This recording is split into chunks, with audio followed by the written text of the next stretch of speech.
everybody. Welcome. How are you? Hope you're having a great day today.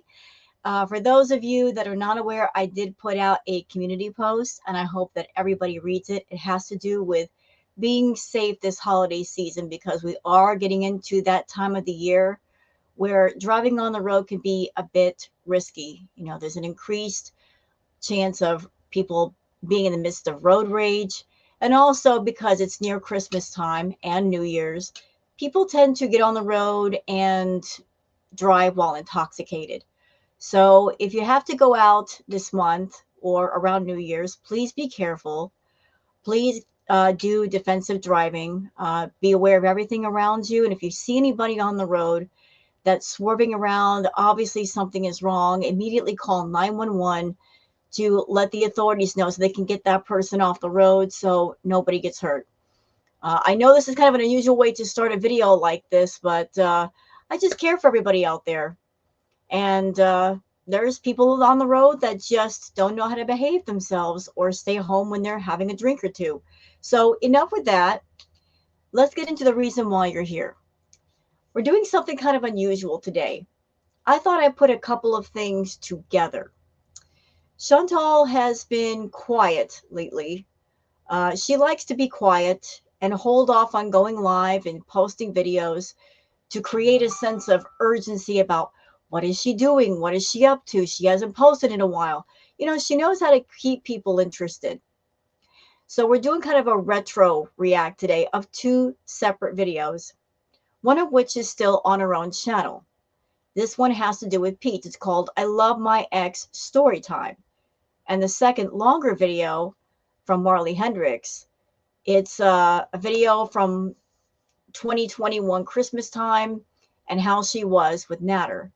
I'm just going on the fly right now. And I thought, wouldn't it be interesting to see her attitude towards these two different men? And you think about the fact that she's with Salah and what he's going through with Chantal and what he's going to go through when eventually she has to go home because at some point she's got to leave Kuwait. She just has to. She's on a tourist visa. She's not a permanent resident.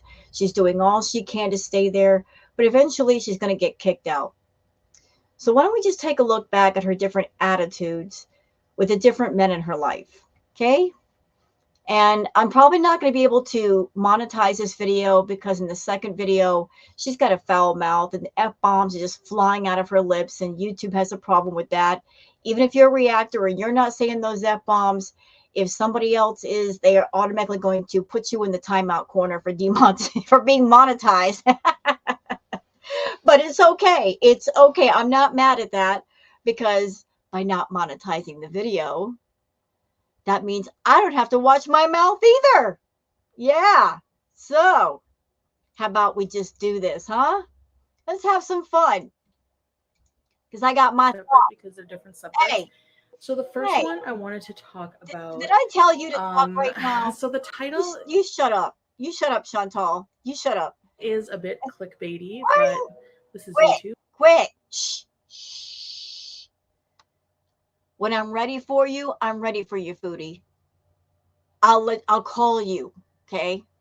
Did I say I was ready for you yet? No. Wait your turn. Anyway. She's so impatient. Yeah, as you guys can see, I got a whole list of documentaries and videos that I want to do retro reacts to. If I see something interesting on YouTube, I'll put it in the list for later. Take a look at it.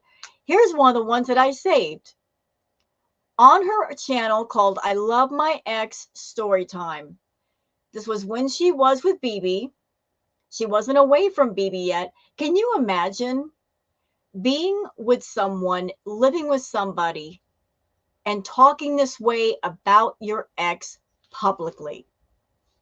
How rude is that? You're not even like having a private phone conversation with a girlfriend or something saying, I still love my ex and I can't get him out of my head, blah, blah, blah. You're getting on YouTube while you're living with a man, talking fondly about another man.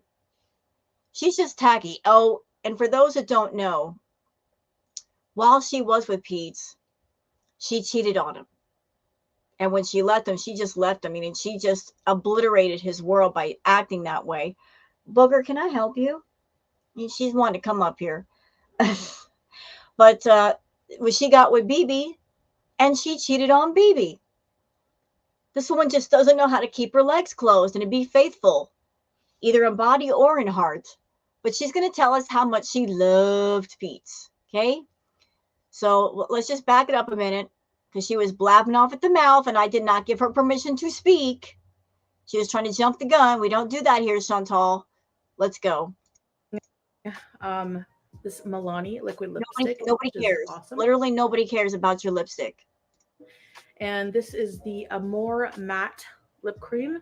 I found this. So she made this title, I Love My Ex Story Time. Everybody's tuning in for that, and she's trying to just delay the moment of talking about this just to generate more interest.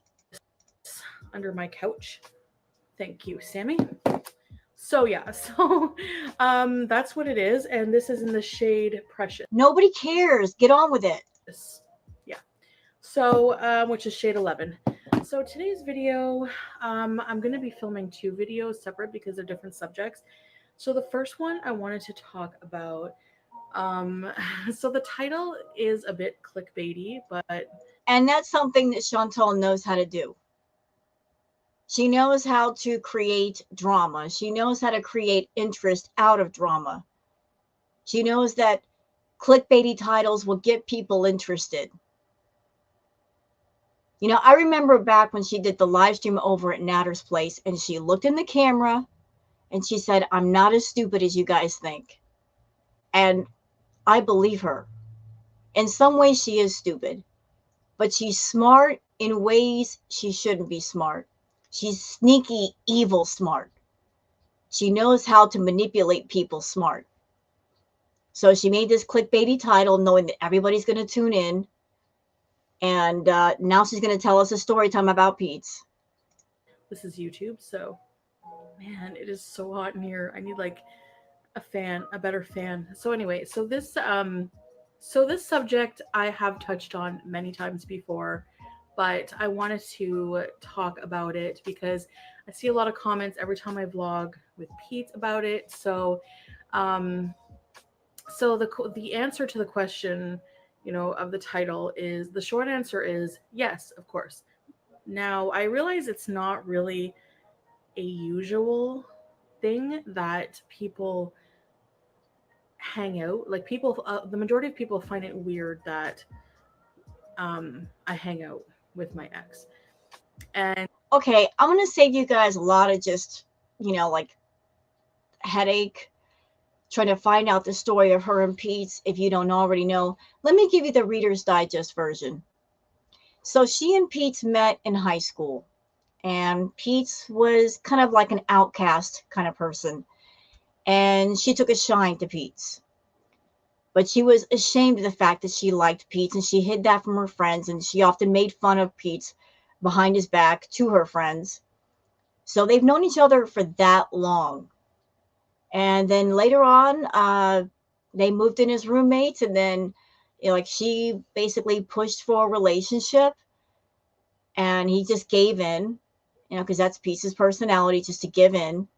So she was together with him, and then she cheated on him, and then she left him, and she went to go be with BB. But while she was with BB, she was still talking to Pete, getting money from Pete. And then she was with BB, and then she cheated on BB.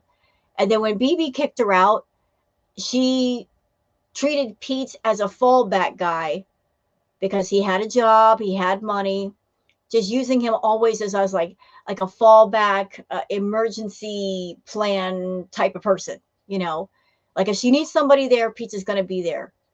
And she keeps him around just for that purpose, not because she's in love with him, not because she values him as a person, but because she is a manipulator.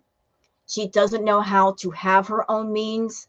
So she's always, you know, going to keep some chain and shackles on other people that she can grab at their resources. She can grab at their money. She can go to them for help if she needs it. You know, just keeping somebody around her that's resourceful and useful. So that's basically Pete's purpose around Chantal. And once she's done using you, and if there's nothing more to take and there's nothing more that you can give her, that's when she lets you go. And I find it weird that people can't be friends with their exes. I find that weird that people find it weird. So yeah, I'm not very usual, and I, I guess I like to do things just because other people find it weird. I like to be contrary. So, Um okay, well, hold on and a second. that's Wait, how wait. I Can we just stop there for a moment? Let's think about what she's saying. She's essentially telling everybody in this video that she did not get with Pete because she felt a connection with him, like an honest, true human connection or severe attraction. That she was attracted to the fact that he was different and she likes to be a rebel. So she was interested in him out of rebellion. Like, he's out of the norm and I want to be edgy, so I'm going to be around him to be edgy. That's a messed up reason to get with somebody, honestly. Like, it's not really about that person. It's about being edgy and being rebellious and going against the norm. That's just so shallow. ended up dating Pete. Actually, I actually told you about this probably before, but I met him in a writer's class in high school, and he was bullied. He was picked on. He just seemed to ignore it, but it really And can I just say, this seems to be an ongoing theme with Chantal. She's always seeking out people that maybe they're not confident in themselves. Maybe they're lacking something in themselves. Maybe they're not financially independent, but they're lacking somewhere. They have some weakness. She is that person that she wants to find out what the weakness is and play it to her advantage. So Pete's is a person, he doesn't have a lot of self confidence. He doesn't have a lot of self esteem. Maybe he's socially awkward. And because of that, he was easy to control. In Chantal's hands, he was basically a piece of silly putty. And he would do whatever she wanted him to do. really got to me, and I thought, I'll just, And y'all make no mistake. By me talking this way about Pete, it doesn't mean I like Pete. He's a jerk. He's an absolute jerk. Okay. For the way he treated BBJ, grabbing onto her face, saying no mercy, not making sure the cats were taken care of. And I don't want to hear the excuse, well, they weren't his cats. True. They were not his cats. They were Chantal's cats, and it was her responsibility. But at what point are you human and you show your humanity by just doing the right thing because it needs to be done? You don't need to own an animal to take care of an animal. And he didn't. He really, really didn't. There's a lot of things he could have done that way, and he never did. So, yeah, he's a jerk. But enough with that. Let me get off the soapbox. Let's get back to this. I like to be contrary. So the fact that that all the popular kids didn't like him, I'm like, well, he's probably cool. Because honestly, I'm sure in high school, Chantal would have loved to be one of the popular kids, just based on the fact that she is a narcissist. And narcs, they want to be adored. They want to be loved. They want to be admired. They want to be at the top of the hill looking down on everybody else. They want to be the center of attention. But Chantal was not one of the popular kids, nor was she going to be. So she went the opposite way.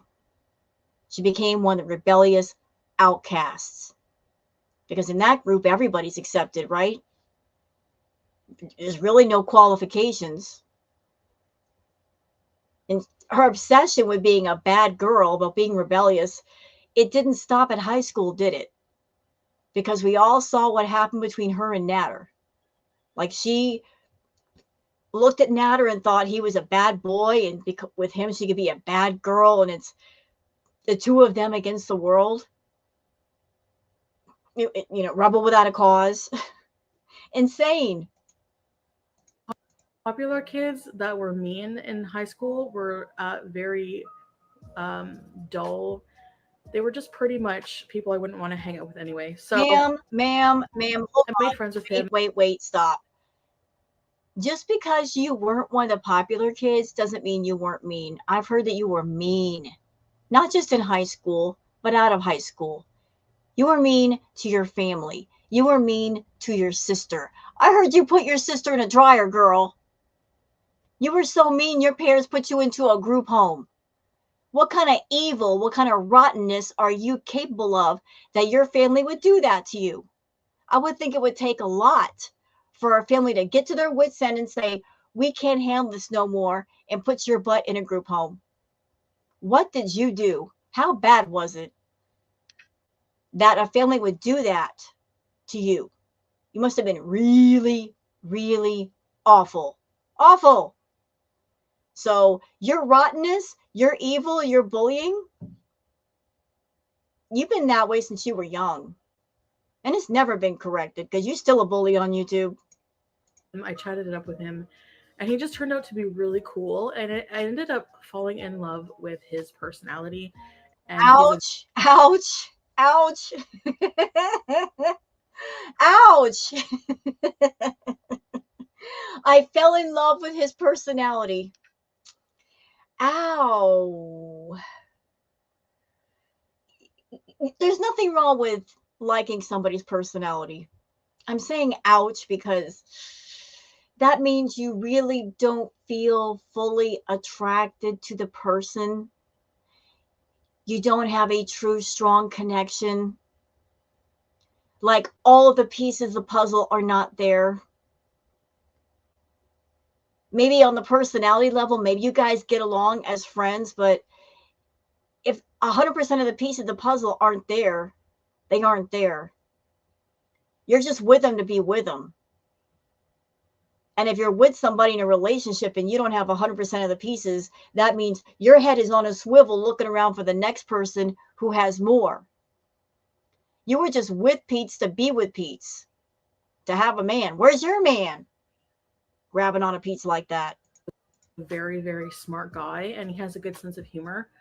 We became really good friends, and at some point, I don't know if it was out of convenience, but we ended up rooming together. And no matter who I dated in between being with him, no matter who I dated being, in between with being with him, I ended up always thinking about him and realizing that I was in love with him. And so So we basically, hooked up. We were shut up.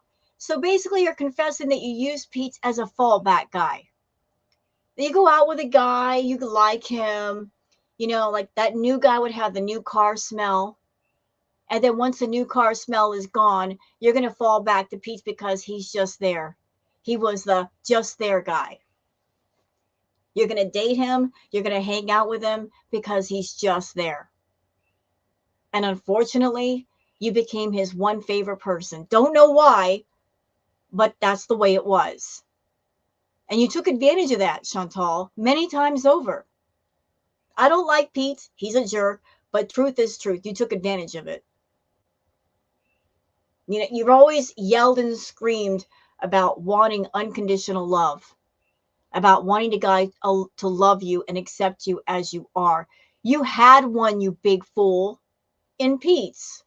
But just because Pete's does not fit your physical aesthetic of a hot guy, you couldn't be bothered. Or maybe it was because Pete's was too, I want to say submissive. I want to say laid back.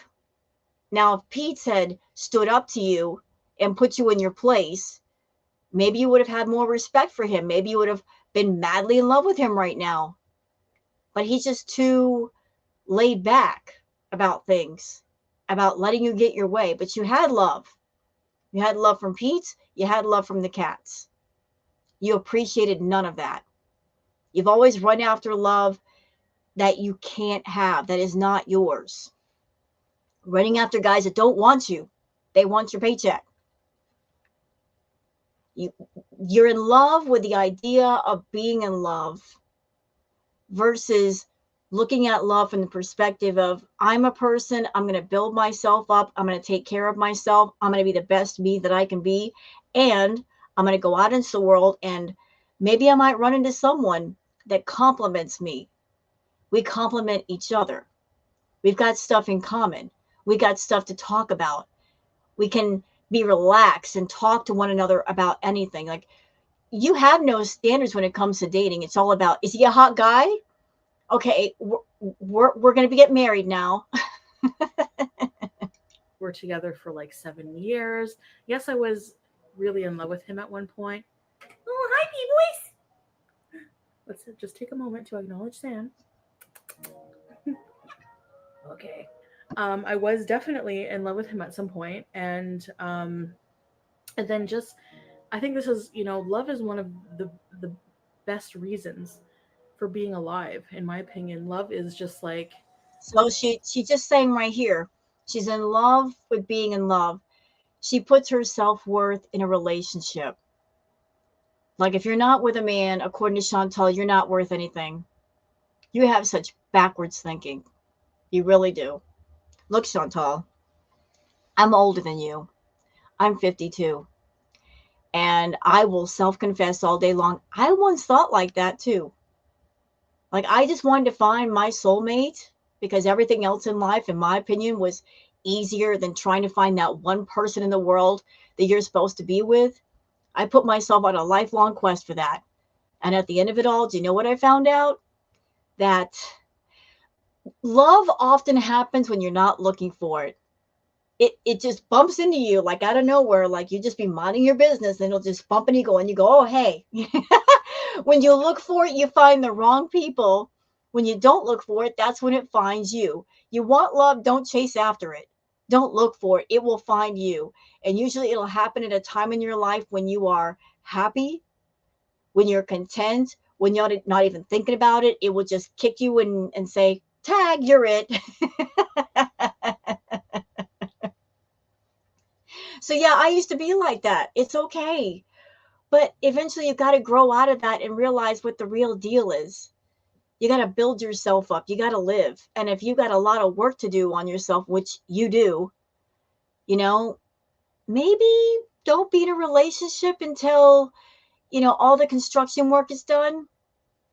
That way, when you find someone, you can be the best version of yourself versus the worst. an amazing aspect of life. And it's a gift of life, really. If you don't love somebody or you have nobody that loves you, I feel bad because I really do. It's Well, I'm going to say something really nasty, but it's what I'm thinking. Nobody loves you. Nobody loves you, Chantal. Nobody loves you, the real you. Your family, look at the way you've treated them. Honestly, look at the way you've embarrassed and humiliated and used your family. What friends do you have? Every person that's around you right now is someone that you pay to be around you. That's how detestable you are, that no one wants to hang out with you for free. So maybe you're feeling sorry for yourself because you are so alone that in order to keep from being completely alone, you have to pay people to be your companions. a wonderful thing. So just one, I don't know if it was just one day I realized, I think, it was declining a bit over time, but I just kind of ignored the signs out of convenience, and the thought didn't even want to enter into my mind because I did love this person as a person, and the last thing I wanted to do was hurt him. And I still have a lot of. I'm going to give my thoughts. Here's what I think happened. I think Chantal saw Pete as a challenge, that he was someone that she could not have. And then when she did have him, when she fully conquered that mountain, fully dominated him to where he would just go with whatever she said, the challenge was gone. Chantal's a bit of a thrill seeker. She always wants what she can't have. When she gets it, she's no longer interested. But if she can't have it, If somebody tells her, no, you can't have it, it makes her want it more. So for a while, Pete was a challenge, and then he wasn't. So once that mountain has been climbed, move on to the next one. Enter Natter.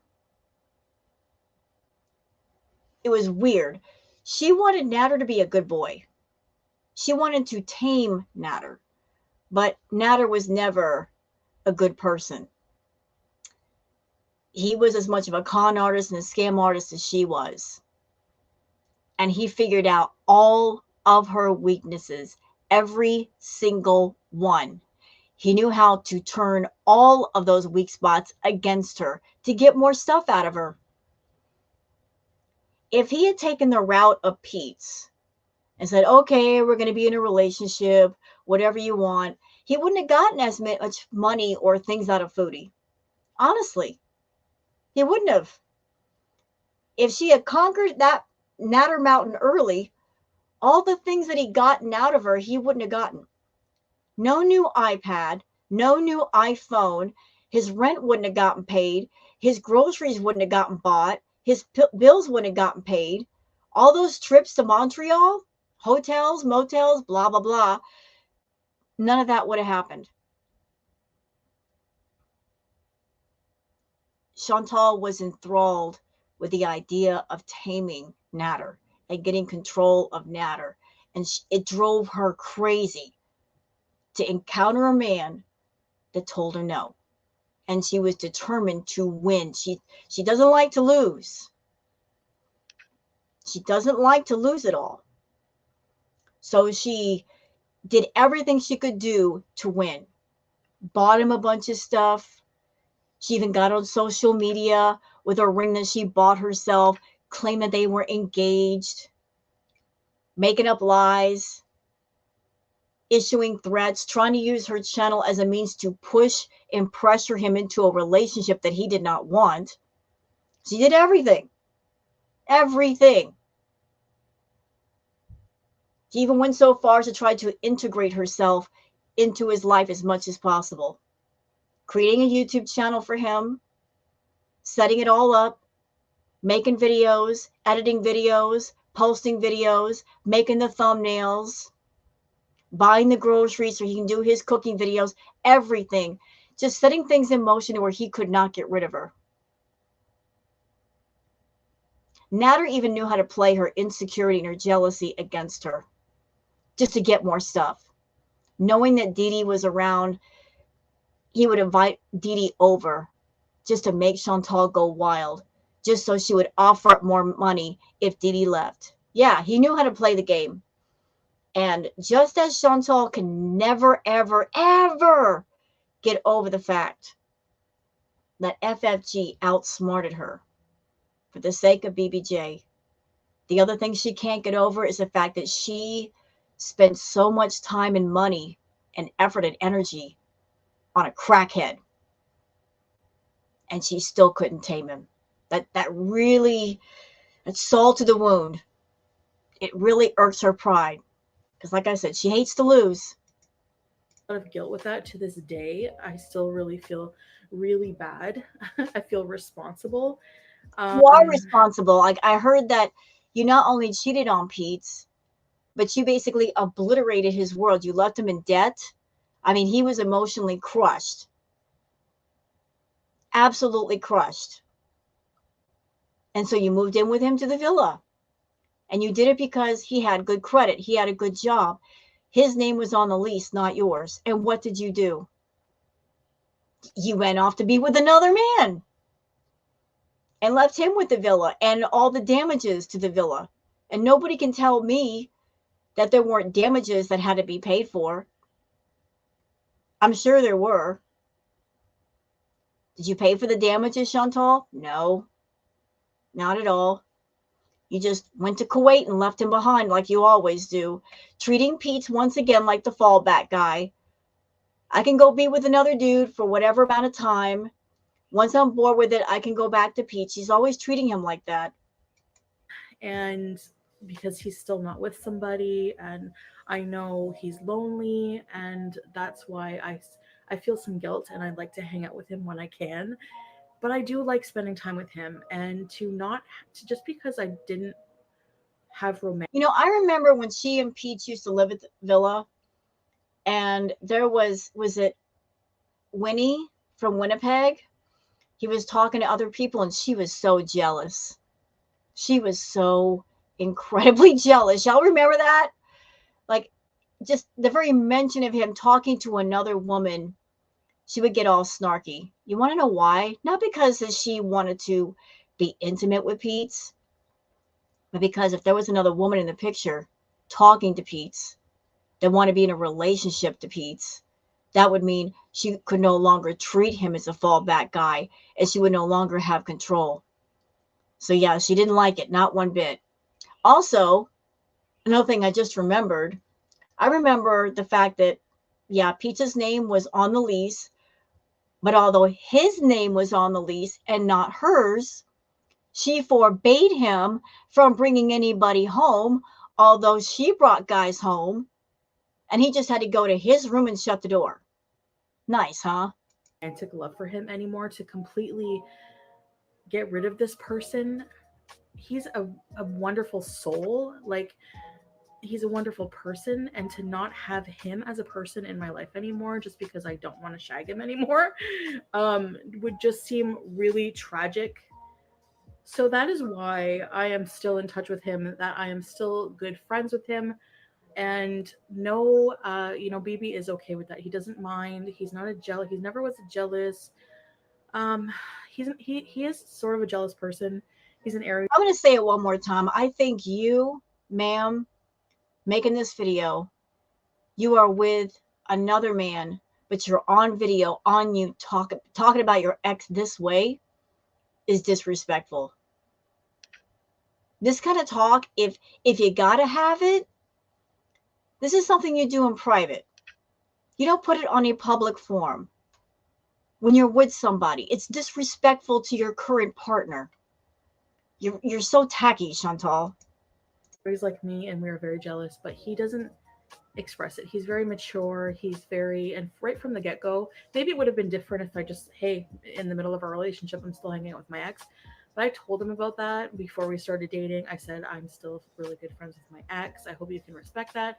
He has girlfriends, that are really nice that we do things By the way, guys, I am so sorry. I've got the volume all the way up on my computer, and if it's a little soft when they're talking, I apologize. There's really nothing I can do.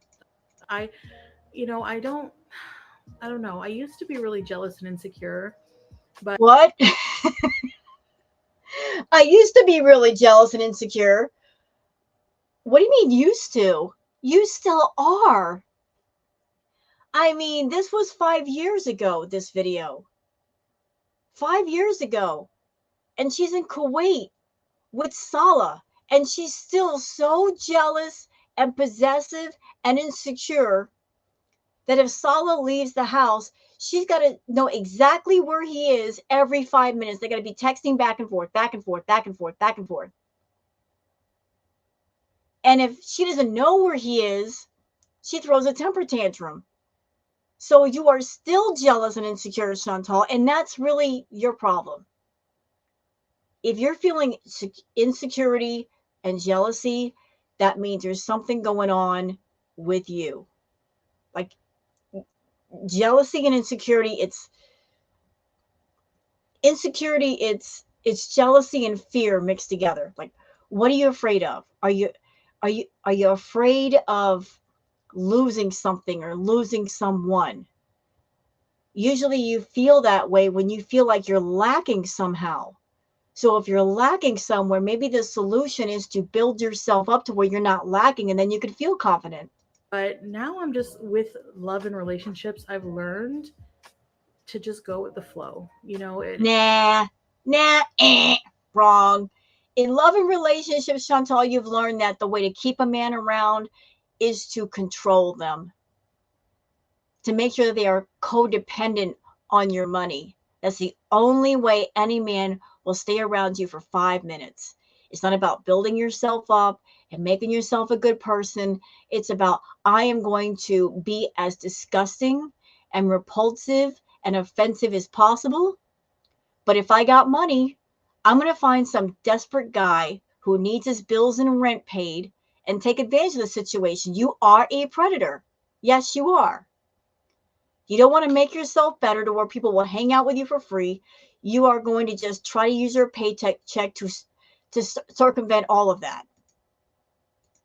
And right now, as it is, I'm still in love with BB. I'm assuming he's still in love with me. And we just don't like to put our relationship public. I'm sure you can understand why. It's a no-brainer. And then, But and then, I shut up. And then, later on, she got on a live stream and told us that 3 years out of their relationship, she wasn't having sex with BB. 3 years. But they were so much in love, y'all. if something happens in the future, I'm just gonna go with the flow with life. I'm just gonna ride the wave. You know what I'm saying? Um, I'm more miserable if I cry over spilled milk. And my grandmother's really like that. I don't want to be like that. She dwells on things and has a lot of regret. Um, I won't disagree that one of the most tragic things in life is falling out of love. It is very, very tragic. And whenever I realized and admitted to myself that that's what happened with Pete, I was probably I was so heartbroken. I was heartbroken that I had to break his heart, and But you did I'll it. never You did it. And you didn't do it in a nice way. You did not do it in a nice way at all. forget doing that. Like breaking up with him, it was so hard.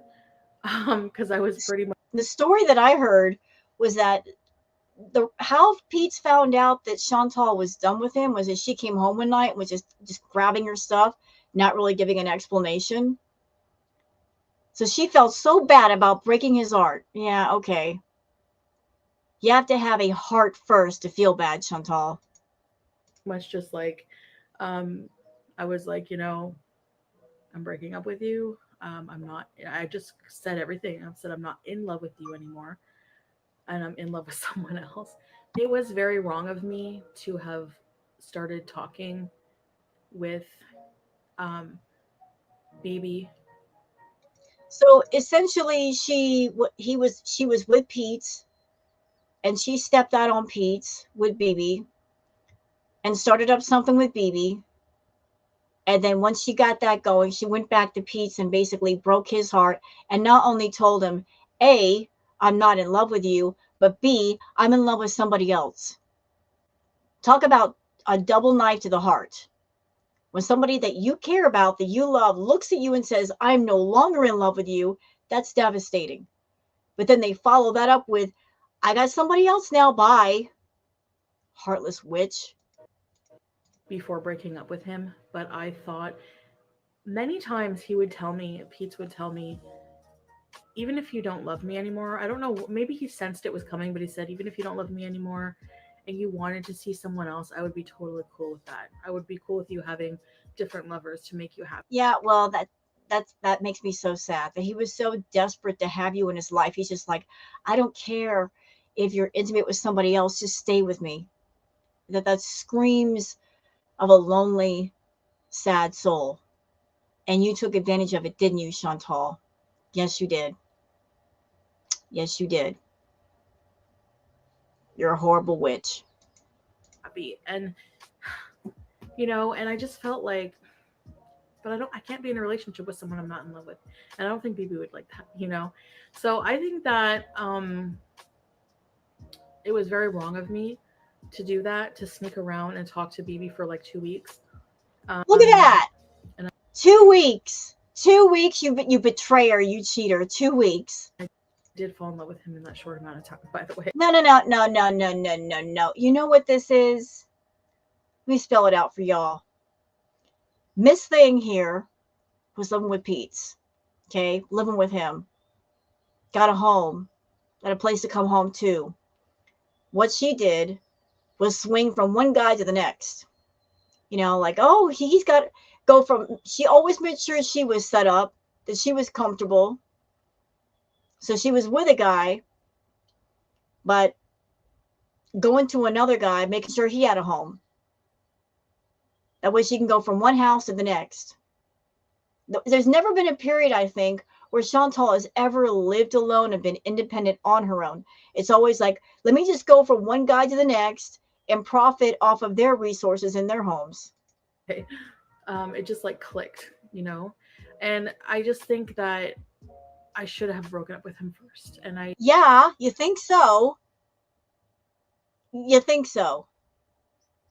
You really should. The moment you felt like you were not in love with Pete, like the magic is not there, the fire is gone, that's when it should have happened. But you were being selfish and self-centered as usual and just thinking about yourself and your comforts, making sure that you were comfortable, making sure you had everything you needed. That's why you stayed with Pete.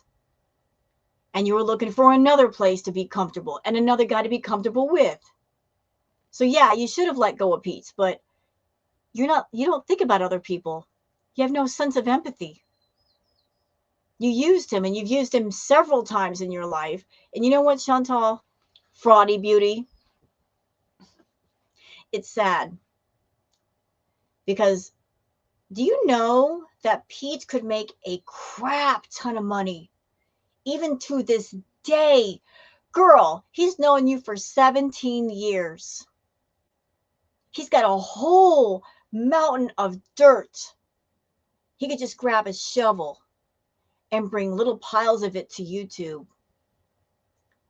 Give us all the dirt. Pour cups of all kinds of dirty tea about you.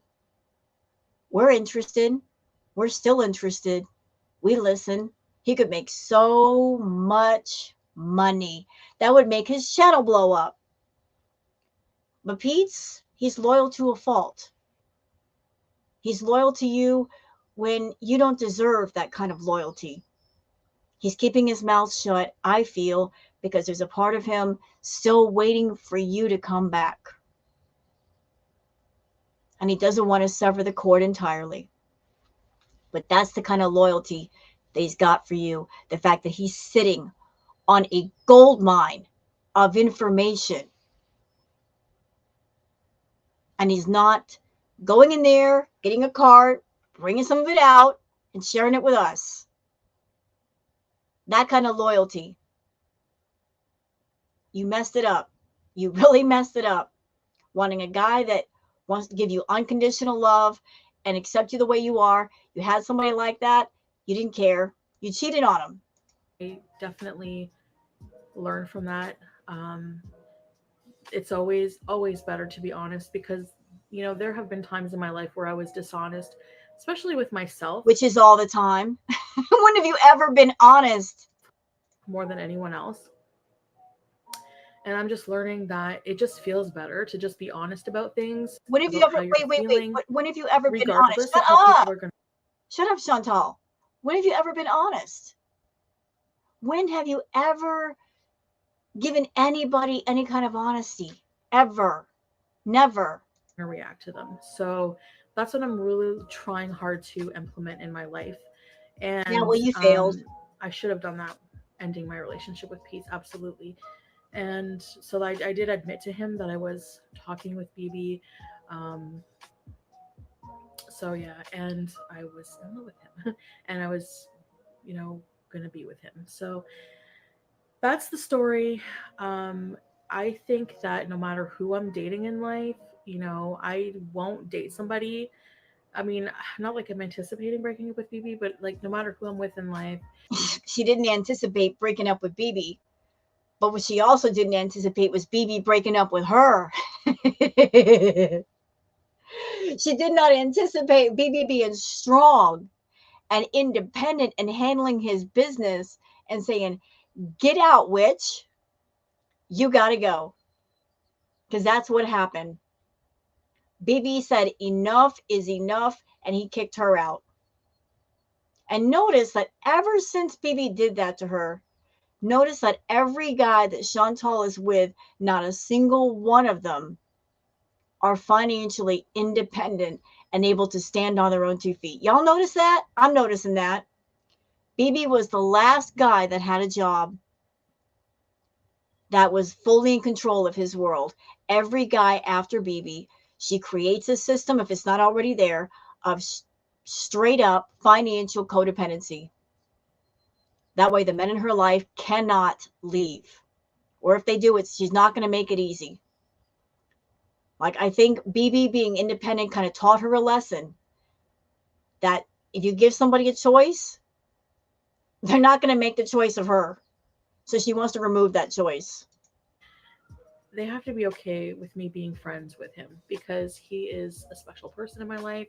We have a lot of fun together, but there's not ever a time where I feel sexually attracted to him or where I feel that there's any love that could be rekindled. I don't feel that at all.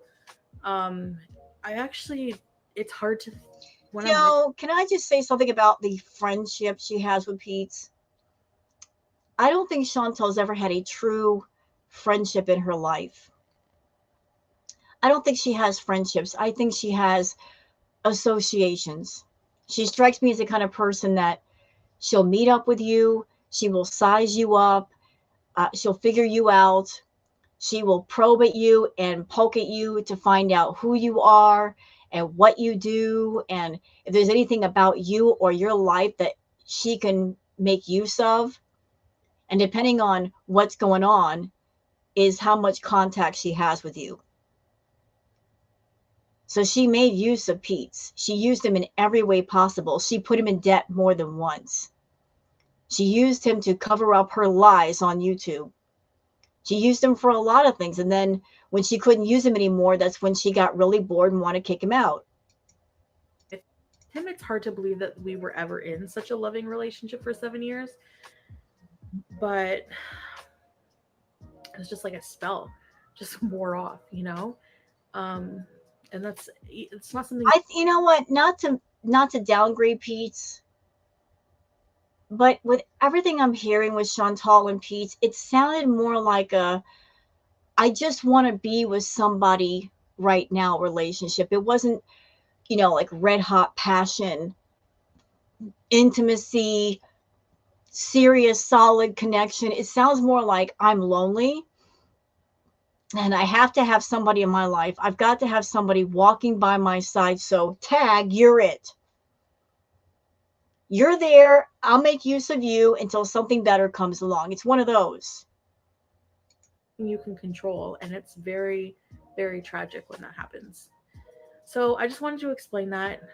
There's a big difference between loving somebody. You love your mother, you love your father, you love, or maybe you don't. I don't know.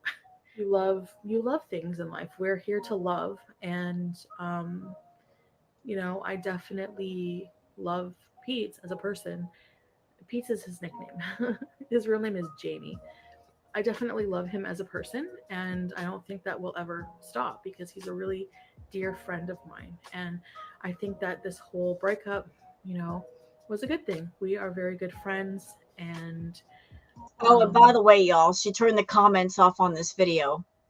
I don't know why, but she did. All right, so we've seen that one. I wanted to show that first because I want to show the contrast of how her attitude towards Pete versus how she was with Natter. It's important to show this right now, I think, because as I said, she's got to come home to Canada at some point. She can't stay in Kuwait forever. She's not a permanent resident. So her cavalier attitude towards a man that she's known since high school, in the way she's treated him and the way she's talking about him versus talking about Natter, you have to wonder, when things blow up between Chantal and Salah, which way she's going to go. My money is thinking that she's going to say awful, awful things about Salah. I mean, really awful. She's going to paint a really horrible picture of him because that's her MO. That's what she does. If she cannot have you, if she cannot possess you, if you dare to have a life of freedom, she'll make you pay for it. She'll punish you for it because it may be what you want, but it's not what she wants. So I'll tell you what, let's switch over. to the other video. All right, let's go over to the other one. And I'm going to leave a link for both videos that I'm using today for this react in the video description. So please check them out. Please check out Marley HENDRIX. This is her video right here. Let me just go ahead and pull that up. And for anybody out there that might be sensitive to bad words like F-bombs and whatnot, I'm warning. Plenty of F-bombs in this video. It's not my filthy mouth. This is her filthy mouth. This is hers. But this is her talking about Natter. So let's get to, shall we? You're gonna sit there and have a Christmas party, like. Okay, we're gonna start. Like, really? You're gonna sit there and have a Christmas party, like, and be like, and just ignore me? And like, what did I do to you? Like, what? Why am I not talking to you right now? Why did I break up with you? You acted like a fucking lunatic the last time we were together. Like, then why are you here? Then don't be here. Then why are you here? Because you like made me fall in love with you. Wait, and what? Then you fucking... Stop. You made me fall in love with you. I didn't know that anybody could be forced to fall in love, Chantal. How does that happen? How does somebody make you fall in love with them? Do they make you walk the plank on a pirate ship?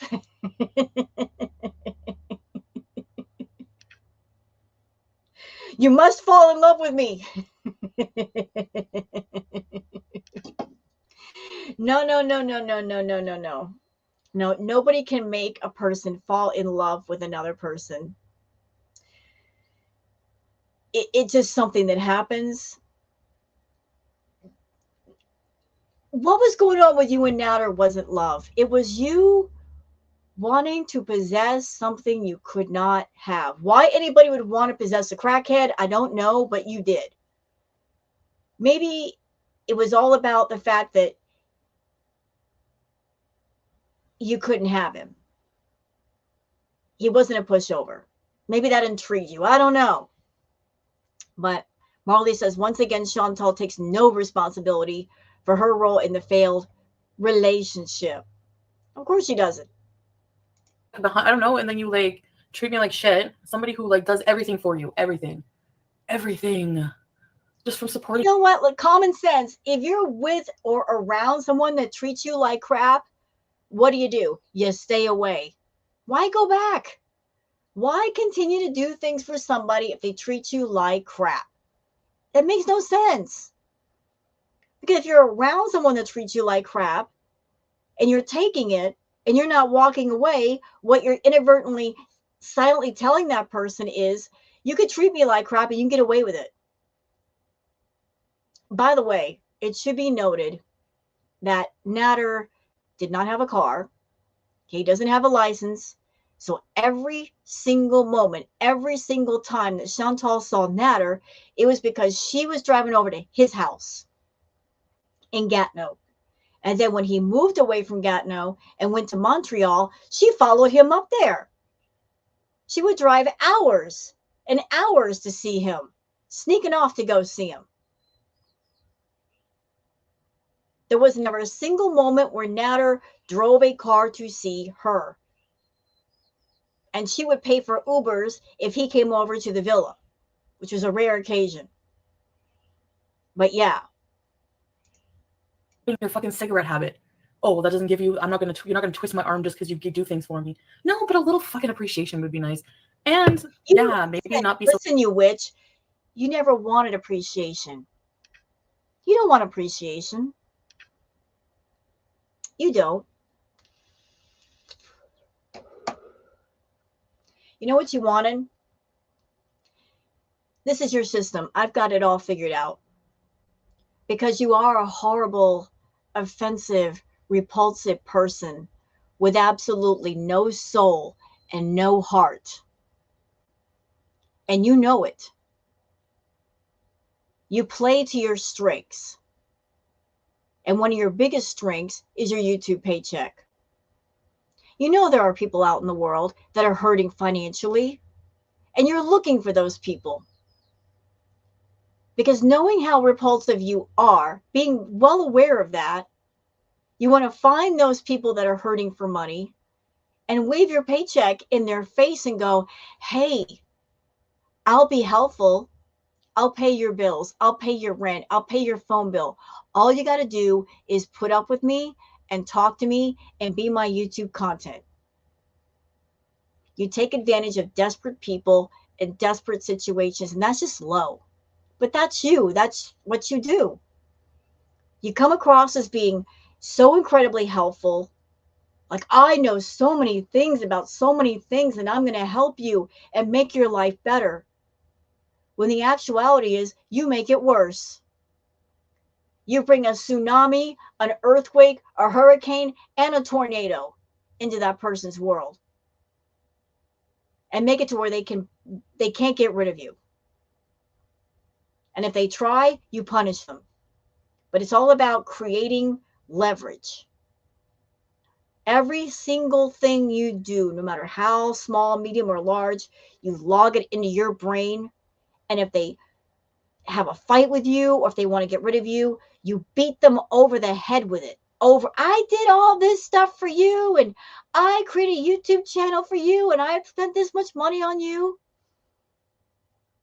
That's not a sign of true generosity. It's a sign of somebody who's a predator, trying to control people, looking for a way to have power over others. That points to an evil soul, Chantal, and you have one. And it's an evil soul that there truly is no bottom to the pit of your darkness. None. So fucking selfish and bad all the time. Like, if he really cared about me, he wouldn't care so much about how he looks to people. He would be like, okay, let's do a sit-down video and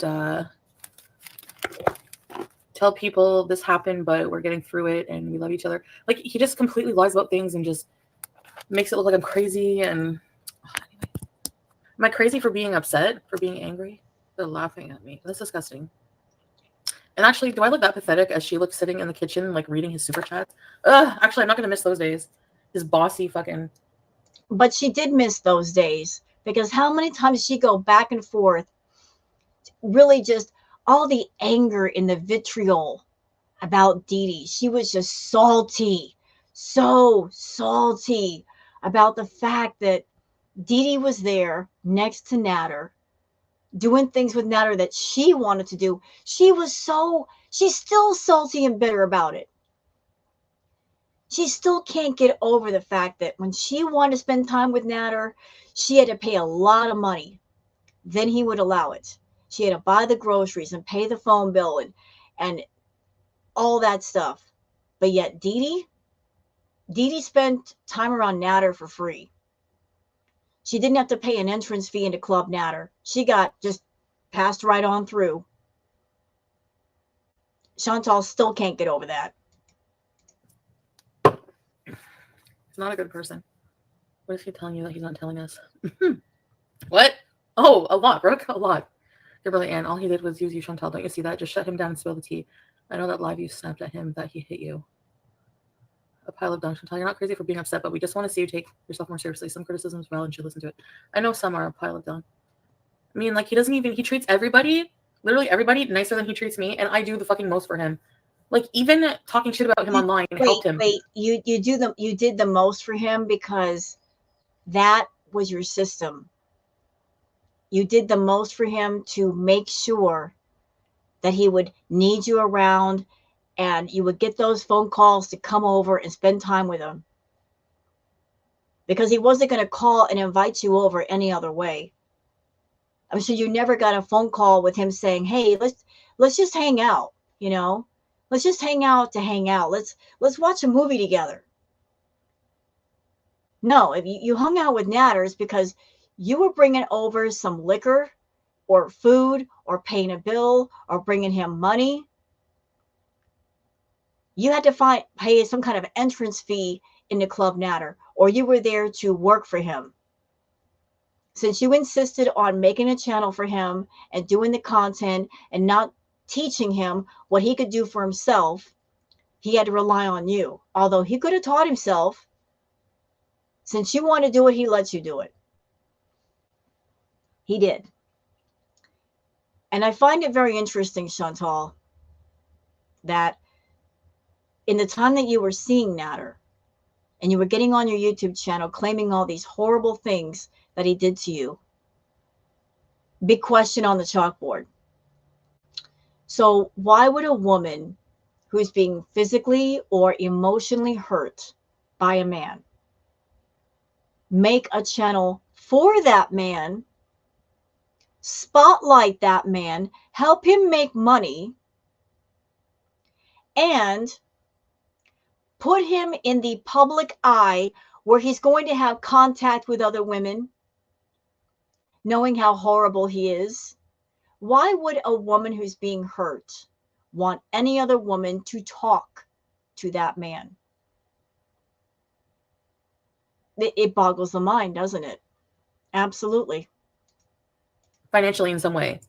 I'm pretty sure if you knew the fucking shit I did for him, and it's never good enough. It's always something upsetting him about something. Everything you did wasn't about generosity. It was about control, because you're a control freak. You even said that. I'm a control freak. So you wanted control. You did everything in your power to get control or try to maintain some sort of control. So you get on camera and you're acting like you were put out by the things you did, but you did them for manipulating reasons. And you thought with everything you bought, Natter, that you were buying him. You can't buy a person's soul. Fraudy. I can never do anything right. He's always berating me for everything. You know, he's like a fucking emotional vampire. And, when he gets mad, he's that seems like the two of you had that in common. Fucking scary, that's all. And yeah, I called you 50 fucking times, you friggin'... Oh, so he's so mad because I won't help him? No wonder. I'm sorry, but, you don't even apologize for how you make me feel like shit. People check. You just fucking, we had a really bad fight. We were supposed to be broken up. He kissed her live on... Yeah, can we talk about that for a minute? For those who do not know, the entire year or so that Chantal was talking to Natter, they were together, I think, for 1 week. And then after that, they were done. Just 1 week. But Chantal was yelling and screaming about, oh, he cheated on me. Well, you can't cheat on somebody you're not really committed to. But the way she tells the story, you would think they've been going together for months and they were about to get married. Okay, Cat Tom. Well, look, he's playing games with me. That's my phone. I pay the phone bill even. He's so unappreciative. And well, shut up. Do you know why she paid the phone bill? Anybody know the answer to that? Because I think she even said it. She paid the phone bill because by paying the phone bill, then only she could shut off the phone. She paid the phone bill so that she would have access to Natter and be able to talk to Natter. That's why she did that. Not because she was forced to pay the phone bill, but because she wanted an all access line to that man. Do things for me, but rub it in or talk bad about me. Then I don't want you to do anything for me at all. It's you don't even, it's because you treat me like fucking crap. Well, isn't that something? Ain't that karma? You treat everybody else like crap, so isn't it something? Isn't it justice that you run into somebody that treats you the same way you treat other people? I think that's perfect. I don't like talking about him online. I don't. It is impulsive of me. And I guess I don't like talking about him, but I'm going to talk about him. I'm just going through shit and I just want to see what other people think about it. Excuse me, Julie Rockford, she just sat there and said, I'm not going to talk about it, but I'm doing it to see what other people feel. You're oversharing. That's what makes you a low-cal. Low-cals overshare. They give way too many details when they just shut up and keep things to themselves. And then you get mad later. Oh, you guys talk about all this stuff, and that's just ancient history. We wouldn't talk about it if you didn't talk about it yourself. You're the one harassing him. Oh, Julia. He's doing it. He's making it that way. I know it. Didi said he would hit Natter more than 5 times. I'm in shock. I never hit Natter. That wouldn't go over very well. It's probably I don't know about that. Like I wasn't in the house, I wasn't in the room. Chantal has said that she is verbally abusive. So even if it's just words between them, it's still a toxic relationship of sorts. And words can hurt just as much as any fist. But she has said on multiple occasions that she is verbally abusive. She's confirmed that herself. But she's got a temper. And she loves to poke at people. She's looking for that reaction. She likes to push things to the limit. She does. I'm moving with her to Montreal or something. I don't know. Shut off his phone. I will be tomorrow or later. Recliner queen. Can you not blame me? I mean, come on. I've been freaking. Yeah, she liked to play little games with Natter, trying to get control of him. Like she would sit there and shut off the phone, then turn it back on, shut off the phone, turn it back on. She did that so many times that she had to actually call the phone company because they're like, is something going on here? Because it just happens so much, so often. Shen's painting letter. He wouldn't kiss you on live because he's private, but he just kissed her. What do you mean kiss? What kind of kiss? That I never stick to my schedules? Oh, he's such an asshole. So I don't take him once to probation, his fucking probation appointment? Because you fucking threw my purse across the room the night before, and you spent the night before smashing my fucking dashboard and fucking grabbing my face and screaming in my fucking face. Oh, sorry, I was a little fucking apprehensive. Okay, trigger warning. I did not know this is all in here. I didn't watch the whole video. Some of this stuff might be triggering for some people. If you got to fast forward past this, I totally get it. So trigger warning. I'm so sorry. I did not know that we were going to come here and talk about this. For taking me the next morning to your goddamn fucking probation. Okay, you know what? Let me just get past it. How about that? That'd be better. You know what? We're gonna call bees in the morning, bees in the evening, a couple of vlogs in between, work on my health journey. Well, we all can see how that's going. She's in Kuwait. Has her health gotten any better? No. And she swears that in Kuwait, she's with Salah. She's feeling much more positive. She's much more peaceful. And yet she's unhealthier than she's ever been. She's over in Kuwait breaking couches and breaking furniture. That didn't happen back at the villa, but it's happening now. Go to Italy, go to Barcelona, and find somebody better than you. Well, that just points at her mentality. You're going to travel to do what? To find a booty buddy, right? You're not going to travel the world and see the world and experience the world and just soak it all in. No, it's all about, I'm going to go to a new area and find a man. You're so hyper-focused on men, Chantal. You think that by having a man, being with a man, that it gives you some sort of worth. It doesn't. It's just anybody can be with anybody. What's the matter with you? Get your brain out of your pants. And it will never work with us anyway. Because I feel like, yeah, I treat him like shit too, right back. Because I know I harbor some nasty feelings for just how he's treated me in the past or whatever. So that girl Jessica, you're ready to give up BBJ for this loser. Oh no, girl Jessica. I wasn't. No, I know people made it seem that way, or something I said. Because sometimes I don't feel like I give her enough affection that she needs. Because I want to. Oh, credit to FFG. Give BBJ to BB. With somebody like she knows would be way better. Like she loves BB, she loves BB. A very telling answer that showed her like where her brain is at, where her head is at, where her thinking is at, right? It takes you on edibles. Go take edible. I don't want to see this guy. No. We're not going to show him on. No. Go away, Natter. I don't want to see his face in this video. Bye. Bye, Natter. Bigger player. He isn't responsible for your happiness. No, he's not. You're responsible for your own happiness. What? I'm saying that, Jamie Carpenter, what I do for him, because you guys are accusing me of, like, you act like I'm, like, evil to him. Like, evil. Like, I'm... I remember this part. Oh, it was so sad. It was so incredibly sad. So for those who are not aware, let me just catch you up to speed. I realize that not everybody jumping onto the Chantal content knows the canon, knows all the lore. So let me just, again, give you the Reader's Digest version if you don't know. So when Chantal lived with Pete moved in and he had a cat named Timbit. Unfortunately, little Timbit, she had, I believe it was feline leukemia, which can be contagious to other cats. And although Chantal could have gotten her cats vaccinated to where Timbit could have, socialized around the house, she didn't do that. So Timbit was essentially kept in Pete's bedroom 24 hours a day.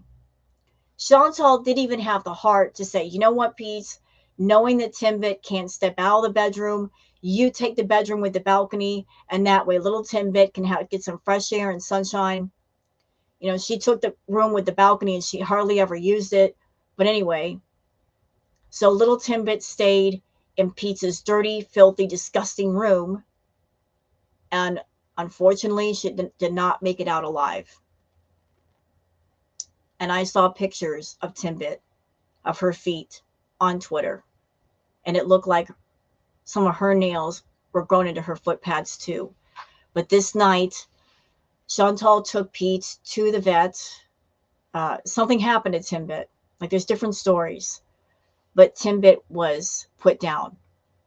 And then that night after Timbit was put down, and keep in mind, Pete is an introverted person. So, he has a one favorite person in Chantal, and he has his cat. And now his cat is gone. And he was pretty torn up about it.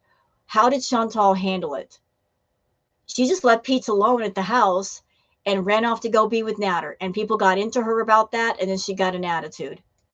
Response, I want to say this, like, really, really emphasize.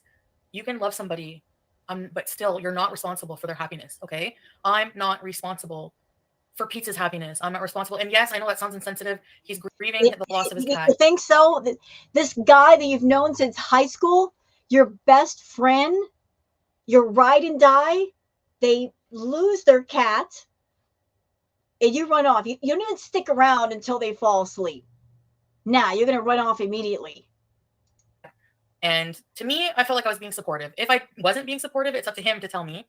Not for you guys to just be like, oh, you're a shitty friend because you didn't. Can I just say something about that? Listen, I'm kind of an introverted person myself. And I have that personality that I have trouble with. If there's something going on, I don't want to be a burden. I don't want to be a bother. So I won't tell another person about what's going on, what I'm feeling, because I don't want to burden another person with what's going on with me. Does that make sense? So knowing that Pete is extremely introverted, maybe that was going on with him. He's hurting and he's stressed out and he's upset.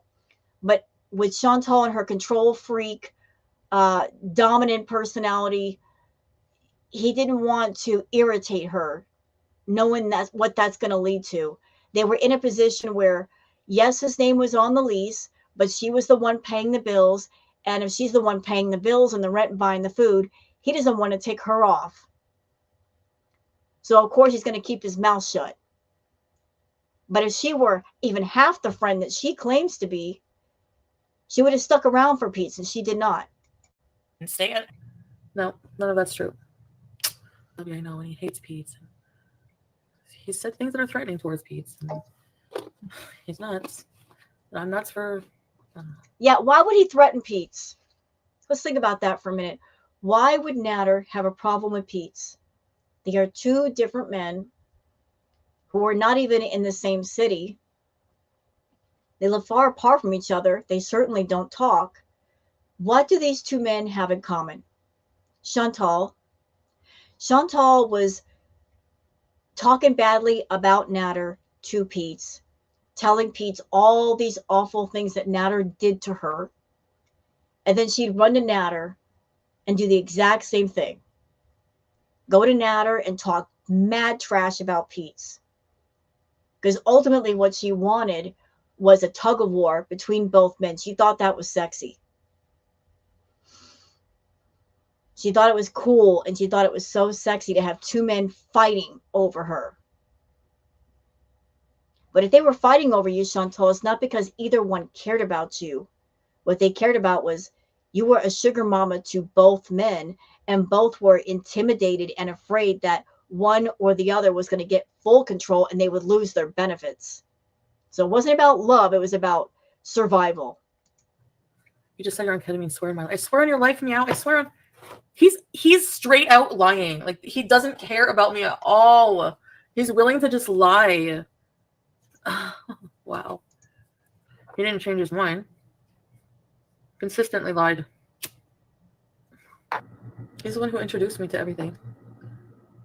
Imagine the biggest liar on YouTube complaining about somebody else who lies. Yeah. Juice? I didn't even know what the fuck that was. Like, started off doing some lines, and I'll age restrict this after I get off. Okay, trigger warning. Trigger warning for those who might be sensitive to talking about party favors and substances. Trigger warning. Just a trigger warning. Then I asked him if he could get Molly. Like, I asked him if he could get Molly. Like, I asked him if he could get Molly. And keep in mind, when you're listening to Chantal talk about this, remember, all of this stuff that she did with Natter, she did it on her own. She was making a choice. Nothing was forced upon her. She went to Natter many times to buy party favors. And there was one video, and I have a clip from somebody, her talking about her little habit with the party powder. She spent about $3,000 or $4,000 on the party powder, to the point where she had a problem with it. But everything she did with Natter was by her choice. Asked him, like, can you get Molly? Because I wanted to try it, because I heard that it makes you feel, you know. So he got some of that. He got, like, I think a gram or something, and or was it 2 grams? I think he got a gram. Wrapped it in some tissue, and he said to swallow it because it tastes gross. So it was a little ball. And then I said, I want more. So stupid. Said that somebody left a pipe at his house. It was like a glass tube with a circle, and there was like stuff in it. I could see like leftover shit. I don't know what it was. He said it was meth. And he said, this, if I ever see you, ask me for it again, I will be so mad at you.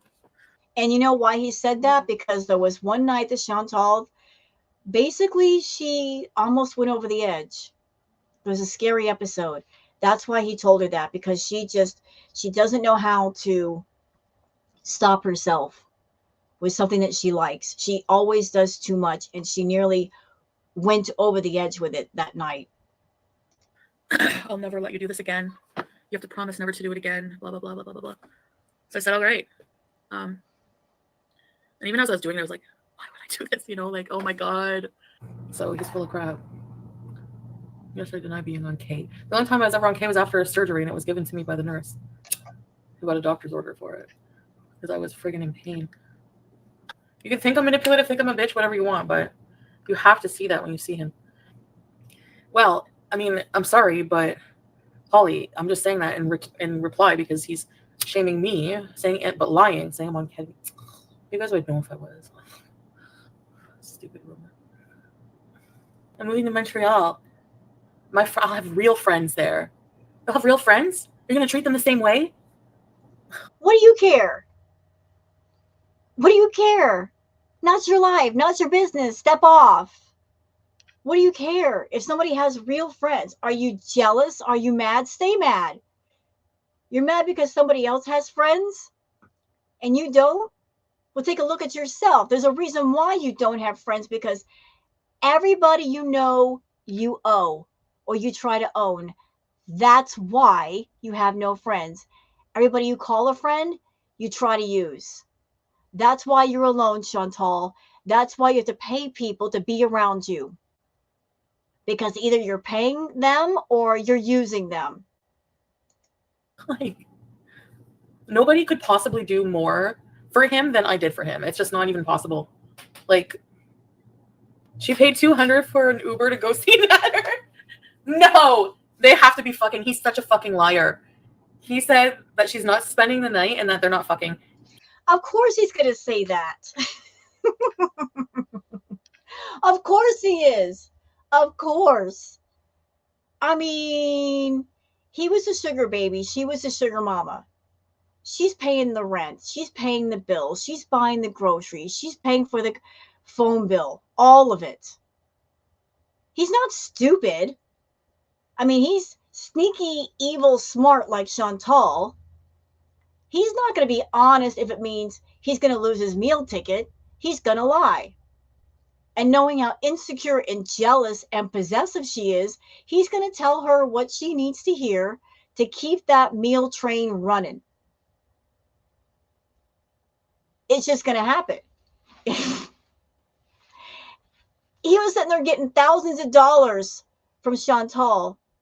So no, he's not going to tell you the truth, knowing that if he tells you the truth, you're going to cut him off. He's such a fucking lie.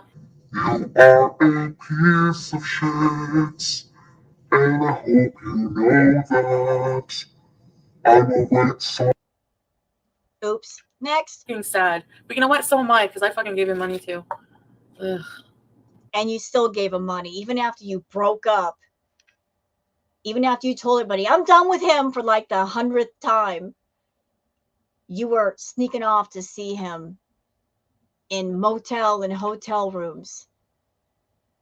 You would make hours drive worth to Montreal. That was you. And you got busted so many times lying. We caught you in your lies over and over and over again. That's one of the main reasons why you hate FFG. She caught you in so many lies because she lives in Canada and she knows the area. She knows what you're. That's why you hate her. Because over here in the States, like those of us that have never lived in Canada, we don't know that area. But somebody who lives there, they've got the edge because they know what's up. They know the area. They whatever streets, whatever buildings, they know. And you hated that. You hated the fact that another person who was a Canadian could pinpoint where you were and what you were doing because you would do the live streams and show exactly where you were at. Ooh, you hated it so much. He's such a piece of shit. I want my stuff back. Watch. I'm going to be live. I'm not going by myself. Oh, please. That was something that she did. I want my stuff back. Now let's rewind back a little bit. There was one live stream that Chantal did where she said about a guy, I just have to get into his house. Which I thought was creepy for her to say that about somebody. I just have to get into his house. Well, the reason why it was important for her to get into somebody's house is because she could leave her stuff there. At least some of it. And once her stuff is in somebody's house, it would be virtually impossible to get rid of her. That would give her a reason to call and bother that person. Here's an example. When she was with BB and she and BB broke up, she kept her stuff purposely over at BB's place just so she could contact him and call him whenever she wanted. Her stuff stayed over at his house for over a year. And while she was with Natter, she would often bring up BB to make Natter jealous. And she even went over to BB's place once while she was seeing Natter just to make Natter enraged and angry. But the whole, I just have to get into their house, that's what it's about. It's about, putting her anchors down in that person's house so they can't get rid of her. She had stuff over at Natter's place, and many times he told her, come get it. She didn't want the stuff. She wanted access to him. And so she would purposely keep her stuff over there because she knew that once all of her stuff was gone, they could lock the door, block the phone number, and be done with her. They already did his clothes are different. Oh, I fucking hate him. You know what? Makes me wonder if everything about May was true. Trigger warning. I didn't know this was here. My apologies. I didn't know they were going to talk about May. After seeing his rage and what he's capable of, and how he's a fucking lying, cheating piece of shit after everything I did for him. Are y'all noticing a theme here, though? She keeps saying the same things over and over. After everything I did for him. I did so much for him. Now he owes me. Now I own him. Again, Chantal, you can't own a person.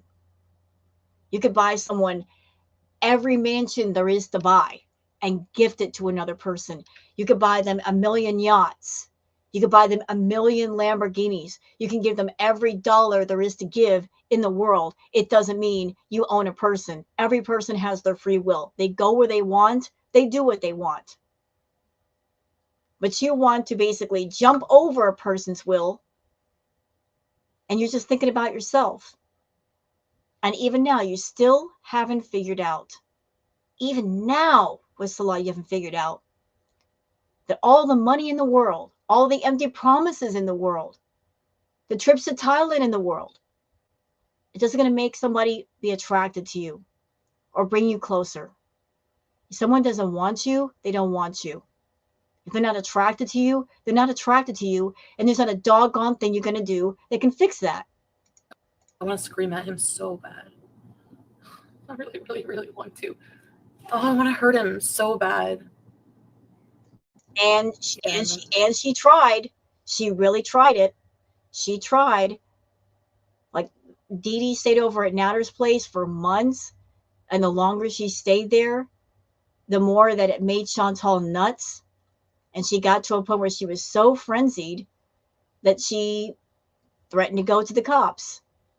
Probably thinking that if she did that Dee would get scared and take an Uber back home, and Natter would invite her over just to stop her from being destructive. And that didn't happen. Emotionally. Oh my god. He's such a liar. Like, seriously?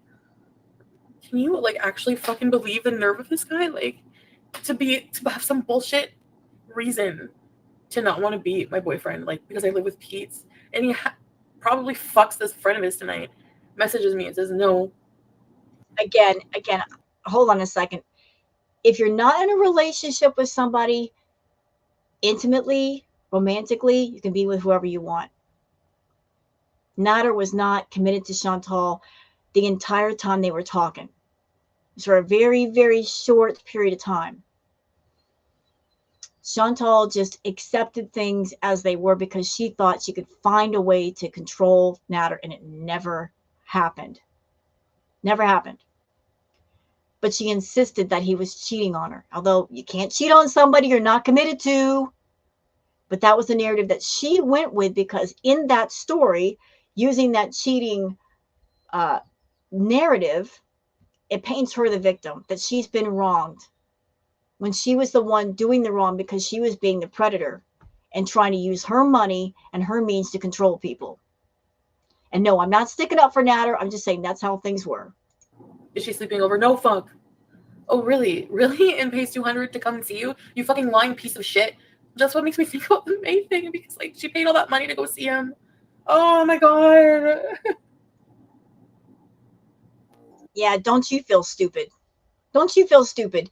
Dee paid $200 for an Uber, and she was let in the door. How much money did you have to pay to see him every month? And look at this, a peekaboo. Yeah, like, she's like, oh, I'm so sad. I am so sad. And then doing this, like, are they looking? Are they watching? How many people are watching me in the chat right now? Yeah, she did that too. Look, pretending to cry. Oh my god, I feel like I'm gonna fucking have a fucking panic attack, honestly.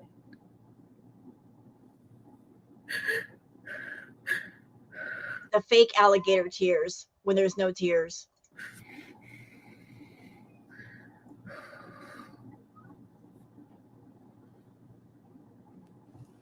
Honestly, he's like the worst possible nightmare you could ever encounter in a man.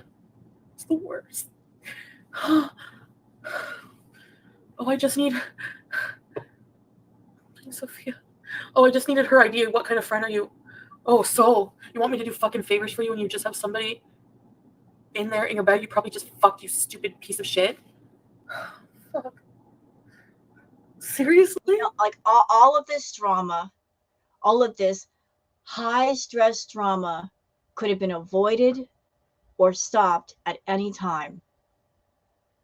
All she had to do was stop giving him money, stop going over there, and block his number, because he did not have the means to go to her house. Just cut him off completely. Don't even talk about him on your YouTube channel. Just turn your back and don't turn around. But she wanted it to continue. And every time she saw Natter, every time she talked to Natter, she would make the first move. So if she gets on YouTube and she talks about what a horrible person Natter was, yeah, he's horrible. He is. Whatever suffering, whatever hurt she endured it because she inflicted it upon herself. Could have put the brakes on anytime you wanted. Oh, here, sure, I'll help you. I have so much sympathy for you. Let me bend over. Here's another. And his obsession. I want your ass. No, you're not having it. Oh my god. Oh my god. Oh my god. Oh my god. I seriously fucking hate him so bad. This is too much for online bullshit. Is he still alive right now? Oh, Dee Dee, I hope you. She hates him, but yet she's like, is he still alive right now? Because that was something that Chantal did. Like, if Natter went live, she would stop her live to go watch him. She would make an excuse and go watch him. I hate him, but I got to go watch him. You fuck him because you're going to have the clap.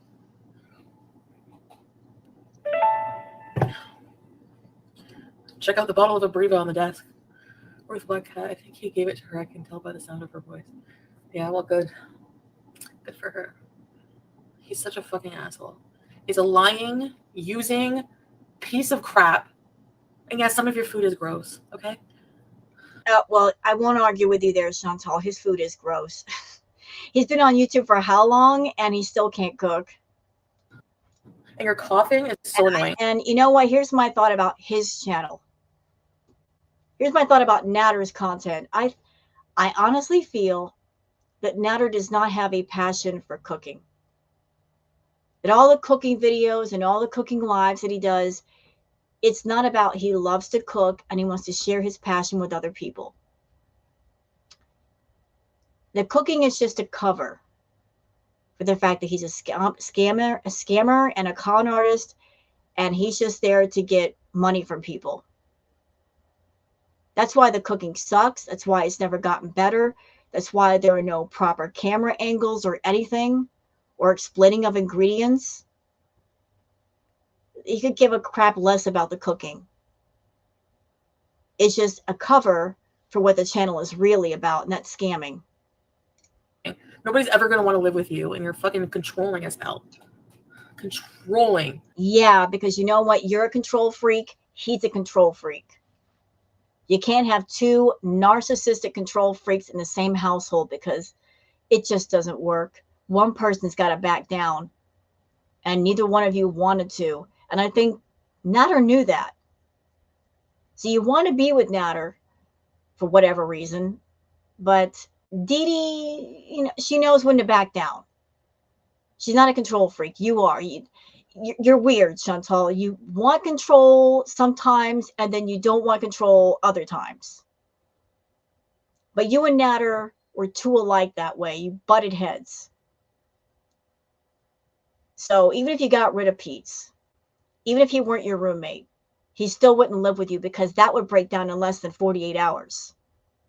So because Dee Dee was a bit more laid back, he chose her instead of you. Controlling to a gross degree. No one will ever like that.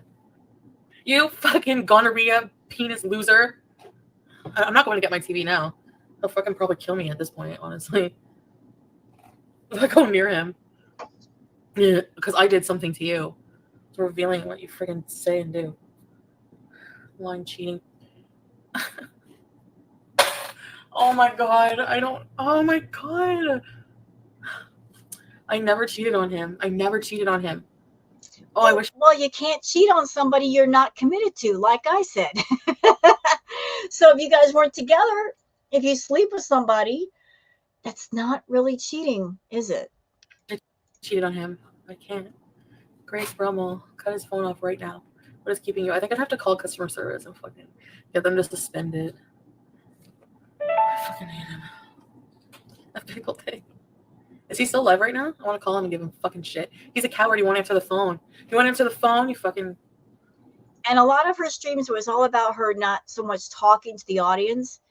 It was about her talking to Natter. Like a lot of the titles, a lot of the content was about her just talking to Natter without actually getting on the phone and having a private conversation.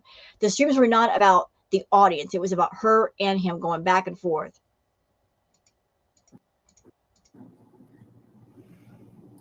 I don't know what happened with the gonorrhea thing, but all I know is I left him for 3 days. He was really fucking pissed off at me.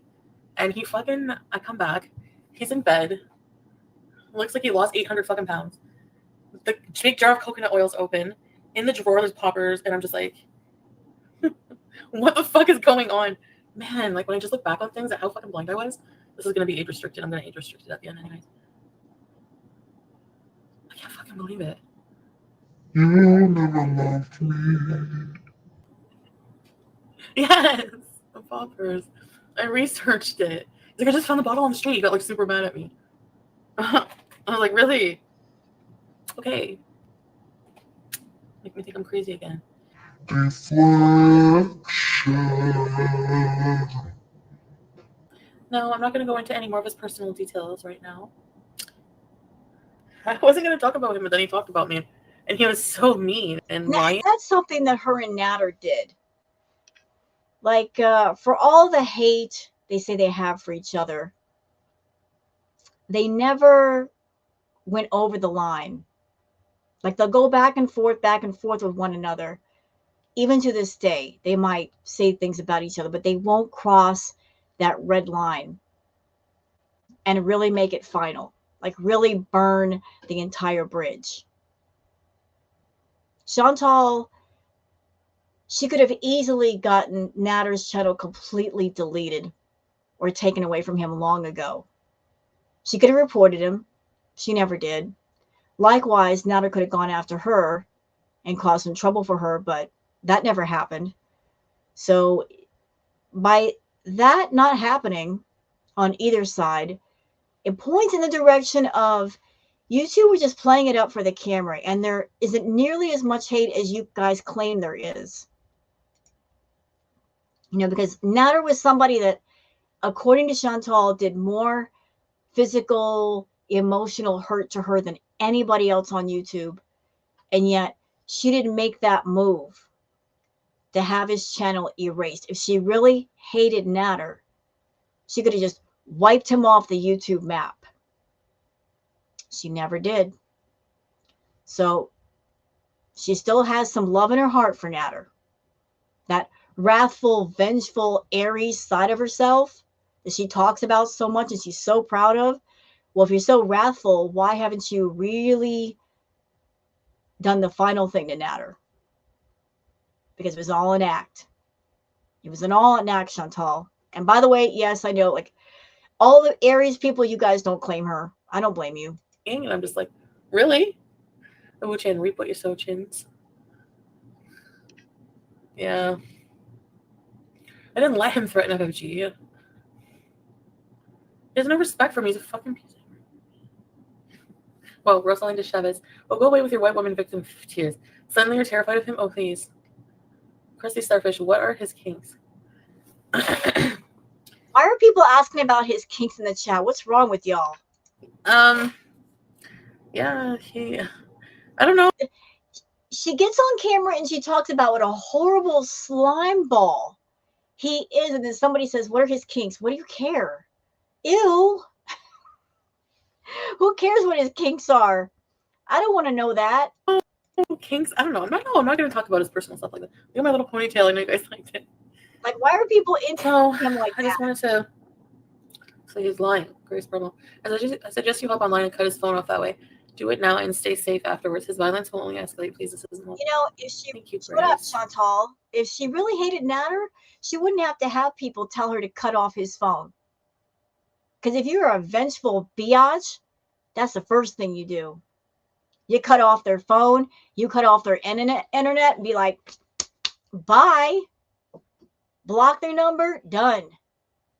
Hey, you too, can you get rid of this channel for me? Out of harassment, I'm filing a complaint. That's how you do it. if you're a person like Chantal, but she's a coward. She's a coward. I'll look into it soon, sure.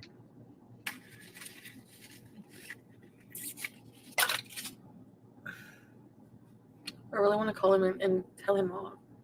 I want to call him a cheater, like to his face. But you can't call him a cheater to his face. Calling somebody a cheater on the phone is not calling them a cheater to their face. So how does that make sense? It's just the most painful thing. And I know, like,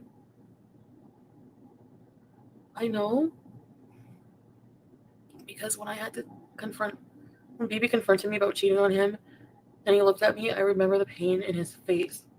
Oh, Chan, report yourself, Chins. That's the story she's given. Oh, when I told him I cheated on him, there was so much pain in his face. Oh, no, there wasn't. He didn't care. He doesn't care if you sleep with other men. It doesn't bother him. You giving money to other men, that bothers him. But he never felt pain over you being with other men. As a matter of fact, he probably felt relieved he didn't have to do that with you. Like somebody else was taking over that duty. Oh, you're going to be with another man? Oh, great. Fantastic. Let him have at it. He never cared about that. He never cared about that. But you're going to go with that narrative. The pain in his voice from being with other men, that never happened. Never, ever, ever happened. And I want to look him in the face and be like, call him a cheater to his face. I want to see if I don't think he's capable of feeling hurt. You know, it's very strange to me. She wanted to go over to Natters after all the allegations of abuse. She wanted to go over there. She wanted to see him face to face. She wanted to stand in front of a man that she claimed physically hurt her. She wanted to get that close. I would think that if you were a person and somebody had physically hurt you, you wouldn't want to be near them. You want to stay away from them. And the idea of being in front of them would never enter your mind. You want to get as far away from that individual as you possibly could and have absolutely no contact, and you would not provoke them in any way. So it's just weird that this person in front of us who claims that Natter hurt her, despite all the things she said he did, she wants to have face-to-face contact with this man. Okay. Probably what he'll say. I'm single. Oh. He's been leading me on for 7 months. That we're building a life together. So yeah, I'm a little hurt. And a little upset. And a little bitter. See him with You know what's really hurting on her right now at this moment? Her narcissistic pride, because she got played for 7 months. She got milked like the locale that she is. She just can't believe she got used. She got played. The player got played. It's her pride that's hurting the worst. Not her heart, because she doesn't have one. She got played. someone else. Yeah. You don't know. Guys don't know what was going on behind the scenes. Oh, it doesn't matter.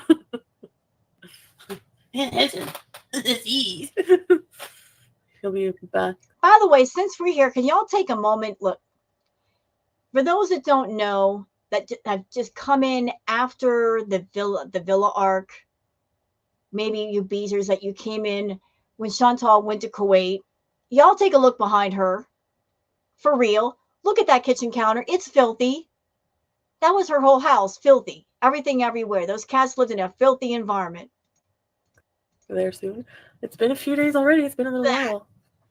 Look at that mess behind I her. usually am back by now. Look. And the cats had to live like that 24/7. And it was just that messy, if not worse, downstairs and upstairs. Yep.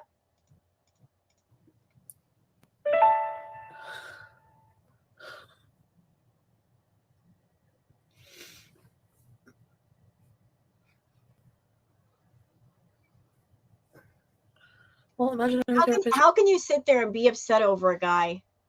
Like, if you're really shattered, if you're really upset, you're really angry, you're not going to want a camera in your face. You're not going to sit there and read a chat. You're not going to want to. This is all for the camera. This is so performative. You're going to get that karma for taking pleasure in me getting my karma. Let's watch. I really don't want to go get my stuff now. I can just donate it all. Figure it out, figure it out. Hi, Daniel Fatso. Hey, Prince Cheeseburger's shitty moo. Am I crazy? I mean, like, for real. I mean, like, I know a lot of you are haters and trolls and are going to be like, yes, you are. But for real, am I like...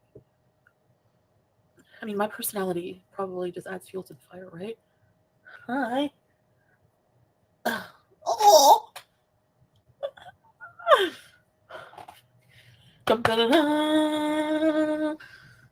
I hate you. I fucking hate you. Sorry. Sorry, YouTube. Sorry. I'm sorry. Okay. Hold on a second. That little situation with Sam doing that, a lot of people would often see Sam do that on cam. Like, he would get on the counter and do the whole strumming the guitar thing with his paw. That could point to problems with the paw pads or the claws.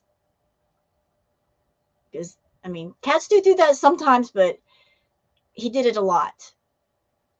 So I wonder if all the way back then he needed to go to a vet for something.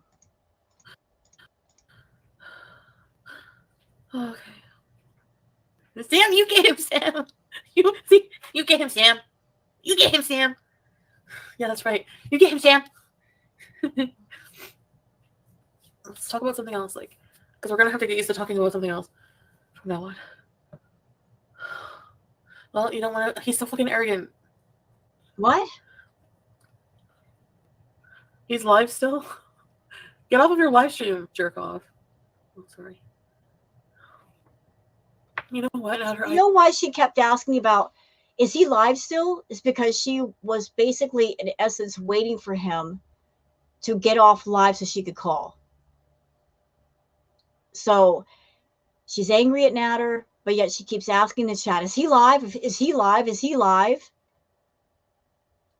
Why would you care if he is live? If you hate the guy, if he's a scumbag, he's a sleazeball, why do you care if he's live or not? I hope FFG kicks your fucking ass. I said it. Because she knows martial arts. I said it. Or some woman who can kick a man's ass. I'm just kidding. Where's Plain Cheeseburger? Oh, he's such a fucking liar. She's not sleeping over. We're not having sex. I'm gonna spend. That's a name I haven't heard in forever. Plain Cheeseburger. Her unholy trinity, the hyena pack. Sofa King, Plain Cheeseburger.